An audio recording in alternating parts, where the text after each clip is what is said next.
Quem sou eu? Quem sou eu, me pergunto. Quem sou eu que estou aqui? Até gosto de ser tal qual sou, mas reconheço que meus méritos são escassos.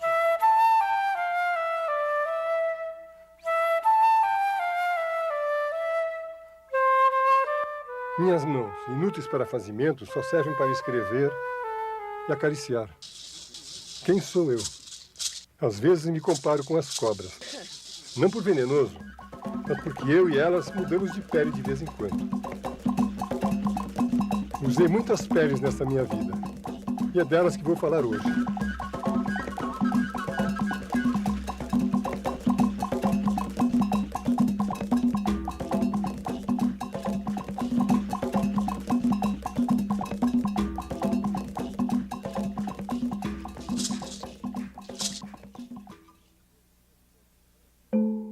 A primeira de minhas peles que vale a pena ser recordada é a do filho da professora primária, mestra Fininha, de uma cidadezinha do centro do Brasil. Eu nasci numa cidade pequena de Minas, então era o melhor lugar do mundo para você ser criança. Mas a gente vivia na rua, tomando conta da cidade, mandando em tudo, fazendo doidura, e todo mundo tomando conta de nós. E nós tomando conta de todo mundo. E eu tive a felicidade de perder meu pai. Com 3 anos de idade eu fiquei órfão. E foi ótimo, porque um pai mandador, gritador, puxador de orelha, é uma coisa horrível para suportar. Eu fiquei um homem livre de não ter tido pai e não ter filho. Eu não fui domesticado e nunca domestiquei ninguém.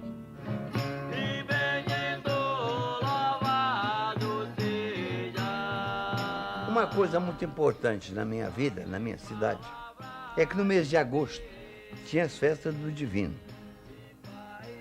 Nessa festa, cada dia se coroava o imperador do Divino.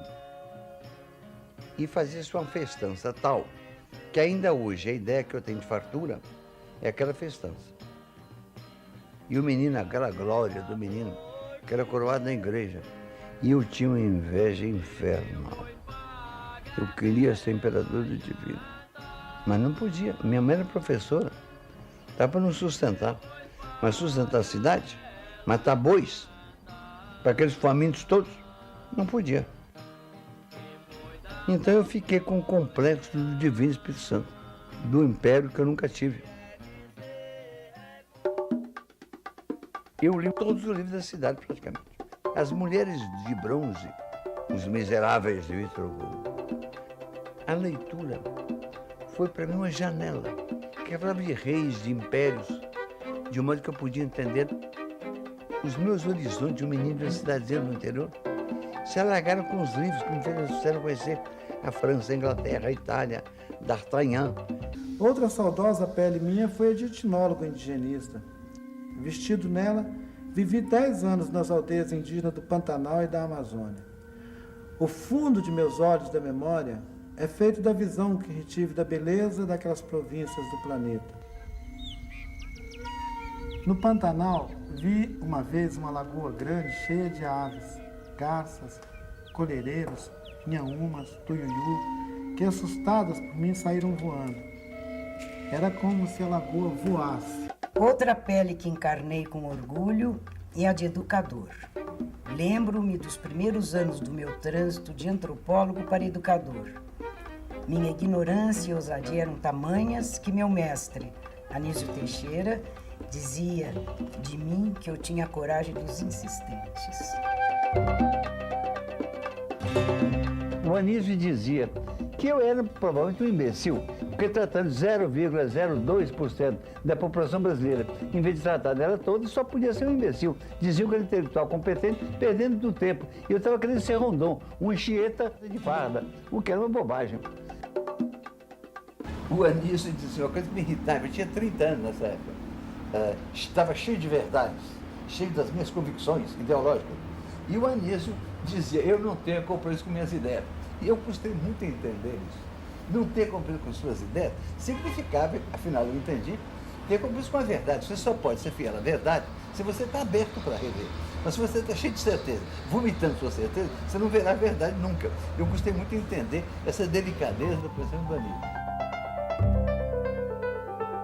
Nós nos amamos a vida inteira, nos identificamos muito um com o outro. Eu passei a ser o principal discípulo e o principal colaborador de Anísio. Eu tive que entrar na educação. Primeiro trabalhando com Anísio, como segundo de Anísio, na defesa de uma escola pública honesta e boa, que era a nossa tese, contra a posição de Dom Helder Câmara e de Carlos Lacerda, que defendia uma escola privatista, que o dia da educação fosse dado para a escola privada. Era um antagonismo muito sério.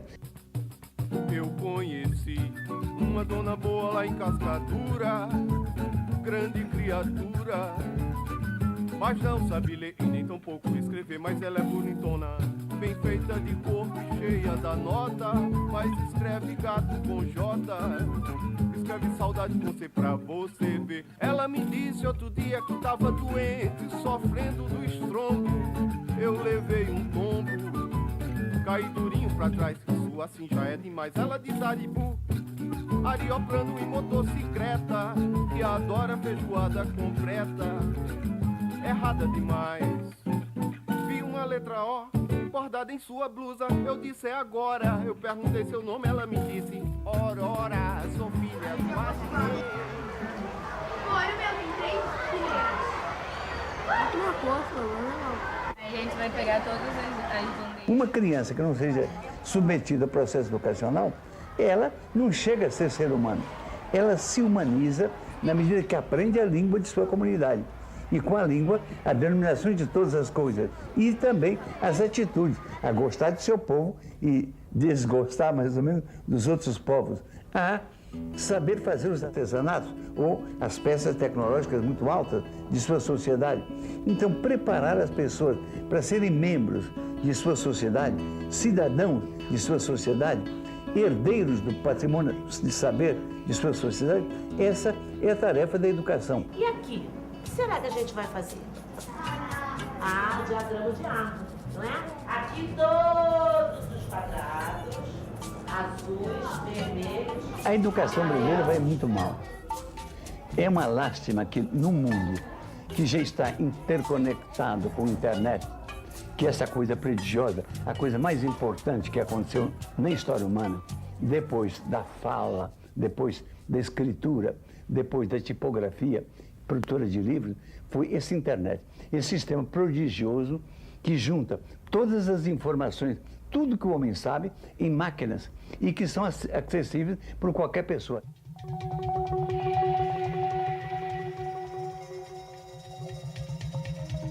A incapacidade de criar uma escola primária eficaz é uma vergonha, é uma lástima.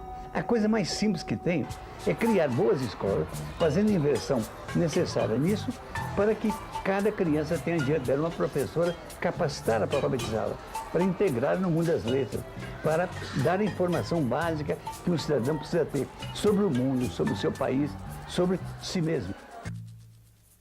O mundo todo perguntando como é que uma nação pode perder amor por suas crianças, como é que as crianças podem estar soltas no mundo, abandonadas. E essa coisa que eu sempre me impressiona, o Brasil não tem nenhum bezerro abandonado, não tem nenhum cabrito abandonado, nem um frango. Um frango qualquer que você encontra tem um dono, se quiser por ele, mas tem milhões de crianças abandonadas. Quando a sociedade perde o seu nervo ético, perde o seu amor, o seu apego às suas crianças, que a sua reprodução é uma inferioridade tremenda. Eu investia contra o analfabetismo ou pela reforma da universidade com mais ímpeto de paixão que sabedoria pedagógica. Não me dei mal. Acabei ministro de Educação de meu país e fundador e primeiro reitor da Universidade de Brasília. A luta para criar a Universidade de Brasília foi terrível, porque havia oposição também. Então tinha que atuar muito junto ao presidente. Só uma universidade pode dar a Brasília a cultura, o saber. Uma universidade autônoma, em que os professores podem assessorar o poder público porque são insubornáveis. Uma universidade capacitada a dominar o saber humano e colocar o saber humano ao serviço de diagnóstico das casas do atraso do Brasil. Pois é, falar do Darcy, não é? Eu falo com muita emoção, foi muito meu amigo. Ele foi um irmão, não é? Ele contando as histórias dele, sempre com entusiasmo assim, de um menino, não é? De modo que eu lidei muito com ele, Estávamos fazendo uma universidade. Uma universidade diferente de todas que foram feitas até hoje. Porque ele tinha uma preocupação. Ele achava que devia haver uma troca de ideias entre os estudantes. Se o assunto fosse, por exemplo, uma cidade, o de medicina ia falar sobre o problema do tratamento, dos hospitais, o outro ia falar sobre a maneira de organizar a vida. Nós estamos lutando contra o homem especialista. O jeito que sai da escola não sabe nada, só sabe a sua profissão, não sabe que existe miséria, que existe luta política, para que o jovem cresça em contato com os problemas brasileiros, em contato com os irmãos dele que estão nas favelas, pronto para colaborar numa luta melhor. Isso tudo, se interessar pelo irmão, se interessar pela vida, se interessar para melhorar o mundo, fazer o mais justo, isso tudo a gente encontrava com Darcy. A 15 de março de 1995, a Universidade de Brasília outorga a Darcy Ribeiro o título de doutor honoris causa e dá o seu nome ao campus da UNB. O ato é uma espécie de despedida do grande guerreiro já atingido mortalmente pela doença que o abaterá meses depois. O reencontro final da criatura com seu Criador. Queridos amigos, queridíssimas amigas, estou ficando um velho frouxo. Vocês sabem que eu quase chorei quando vi o hino nacional? O hino nacional aqui, nesse ambiente dessa minha universidade, que foi tão perseguida, me tocou.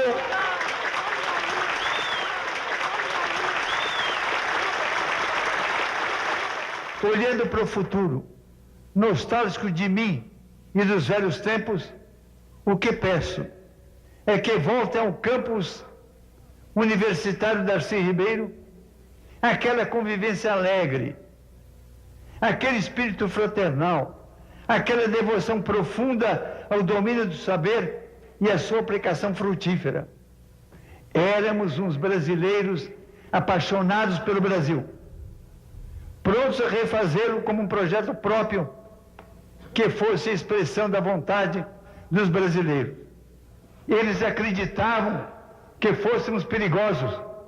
Gosto de pensar que éramos mesmo.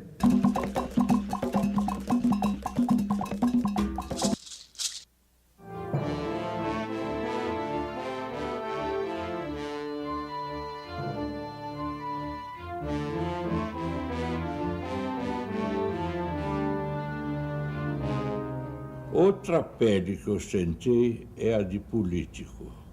Sempre fui, em toda a minha vida adulta, um cidadão ciente de mim mesmo, como um ser dotado de direitos e de deveres. Sobretudo, o dever de intervir nesse mundo para melhorá-lo. Eu me lembro do governo do Jango como um tempo de grande euforia. Era uma beleza o que ocorria no setor das artes, da música popular, do cinema. Tudo florescia no Brasil. E nós todos estávamos cheios de entusiasmo. Todos acreditavam, com otimismo, que o Brasil ia dar certo.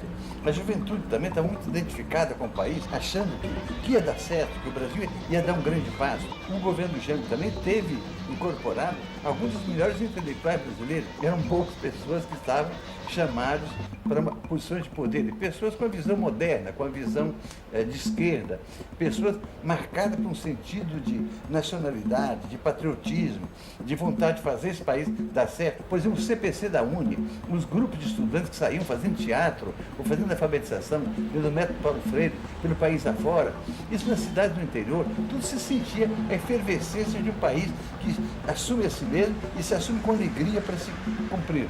Uma lástima que aquela coisa tenha sido quebrada pela brutalidade de uma ditadura que caiu sobre o país como um manto assim de reacionarismo, de regressão, de tortura, de repressão. O golpe militar, pelo caráter reacionário dele, ele afetou todas as universidades brasileiras, ele quebrou a criatividade cultural brasileira.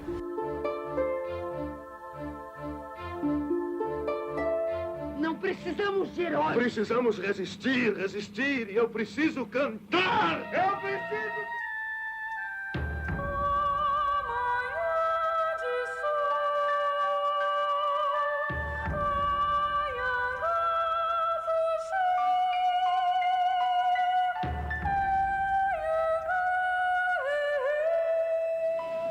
uma vez.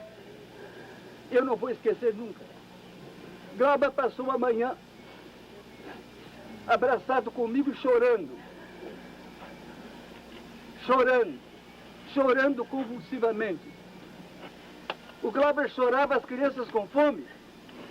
O Glauber chorava esse país que não deu certo. O Glauber chorava a brutalidade.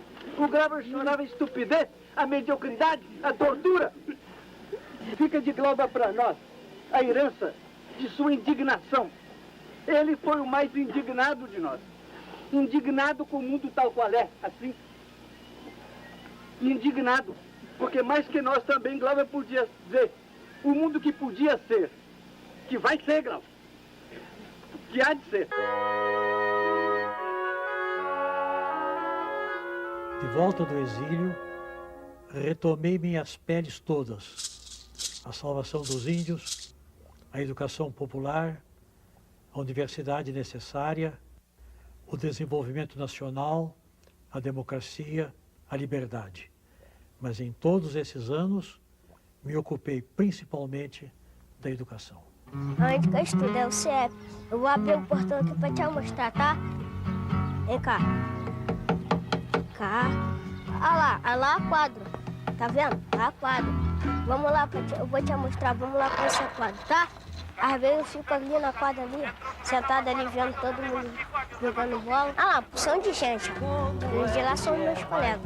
Esse dali, ó, Luciano. Esse é Vanderlei. Aquele dali é Pelé. E aquele dali é Antônio. Aí a gente brinca de basquete, a gente chuta a bola aqui. Aí a gente dá um bico e joga a bola lá. Tá vendo? Lá, ó, ao gol. Ali é a tia com o filho dela, tá vendo? Ali. É. Ah lá, outra tia vindo. Ela nem fala comigo, ela passa direto, tá vendo? E ali, Henrique, ele pega lixo no chão, bota ali, é higiene, abre. Vamos lá dentro ver o livro? Vamos? Aqui, uma porção de livro, tá vendo? Tá vendo? É livro. Tia, depois eu conserto aqui. Aqui, ó, porção de livro aqui também, ó. Isso daqui a gente lê historinha. Como vão as coisas? É com lição. Vendo? Ali é onde que eu fico, esperando a minha tia, tá vendo? Ali é 203. Vem cá, vamos lá na minha sala. Ah, meus colegas tudo subindo. Vai pra sala, aí a gente tem a opção de rampa, né? Na minha sala tem a porta amarela. Vamos lá ver. Vamos abrir a porta, vamos bater na porta, tá? Vou bater na porta. Tia, vou entrar. Vem cá. Aqui, ó. Mesa. Ali meus colegas. Todo mundo. Ali minha professora. Aqui os desenhos que a gente faz. Aqui é a tia. Tia. Vem cá. Aqui esse trabalho bonito, né? Aqui é a quadra. A gente faz dever. A tia passa dever aqui pra gente copiar. Essa daqui é a Dacileide. Essa daqui é a Márcia. Aquele dali é o Wilson. Ali. Aquele dali é Anso. Olha lá a asinha dele quebrada. Aquele dali é Dinei. Aquele dali é Bal. Esse daqui é Meteoro. Olha o cabeção dele. O tamanho da lua, né? Vamos comer um prato de comida lá no refeitório. Vamos ver que a tia do refeitório tá lá. E as tias estão trabalhando. Que legal. Ah, essa daqui é a nossa tia. Essa daqui também. Aquela dali, que é de lá. Eles fazem comida pra gente comer. Quer? Quer não? Quer não? Então vou beber e comer. Vai ter feijoada, isso com certeza. Não quer não? E outras milongas. Então você tá aqui pra comer. E com as queimas de fogos e saraivadas de balas provar. Você não quer? Então vou comer. Pra quando nosso chale... O CIEP é a escola do mundo civilizado. No mundo inteiro só há CIEP. O Brasil que inventou essa bobagem, que é a escola de 2 turnos, 3 turnos, 4 turnos. Como as cidades cresceram muito, em vez de fazer mais escola, começaram a fazer turno. E chegou um ponto que mesmo em São Paulo tem uma escola com 5 turnos. A criança não pode aprender. O CIEP é a volta àquela escola só para aquele grupo de alunos em que eles entram de manhã, comem o almoço lá e ficam o dia inteiro até de tarde. É a escola indispensável, sobretudo para aquelas camadas da população que não tiveram escolaridade. Quem vem de uma família que usa material didático em casa, que lê, que estuda, que conversa sobre leitura, o menino já chega prontinho para ser alfabetizado. De fato, esse menino nem precisa de escola. Sozinho ele aprenderia. Quem precisa muito de escola, e só pode ter solução para ele no CIEP, é aquele que vem de uma família que ainda não estudou, que necessita de mais atenção. É a escola do mundo civilizado. Os bobos pensam que eu inventei CIEP. É bobagem, não deixa repetir isso.